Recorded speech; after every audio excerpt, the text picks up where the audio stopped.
বিশ্বনবীর কাঁধের উপরে উঠতেন, কেউ বুকের উপরে উঠতেন। বিশ্বনবী সবাইকে সবার হাতে হাদিয়া তুলে দিতেন। বিশ্বনবী নিজের কলিজার টুকরা কন্যা ফাতেমা রাদিয়াল্লাহু তাআলা আনহার দুই সন্তান হাসান আর হুসাইনকে নিয়ে সব সময় খেলতেন। পড়েন সুবহানাল্লাহ। হাসান আর হুসাইন রাদিয়াল্লাহু তাআলা আনহুমা বিশ্বনবীকে ঘোড়া বানিয়ে খেলতেন। ঘোড়া হতো কে? সবাই বলতে হবে, ঘোড়া হতো কে? আর ঘোড়সাওয়ার কে? হাসান আর হুসাইন।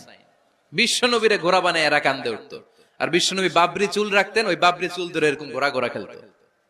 সুবহানাল্লাহ পড়বেন না? মনে থাকবে বাচ্চাদের সাথে খেলাধুলা। 13 নাম্বার, কঠিন কঠিন ইবাদত গুলো বাচ্চাদেরকে ঘরে প্র্যাকটিস করাবেন।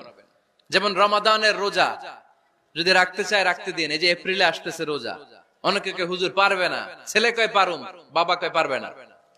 টিভিতে আমাকে অনেক জায়গায় লাইভ প্রশ্ন করেছে যে হুজুর আম্মু আমাকে রাখতে দেয় না, আমার রাখতে মনে হচ্ছে, আমি কি করব? আমি বলছি তুমি রাইখা ফেলবা। একদিন দুই দিন না খেয়ে থাকলে কোনো বাচ্চা মরে না মিয়া, মরবে? ওর যে স্পিরিটটা আছে এটাকে ইসলামের পক্ষে কাজে লাগান।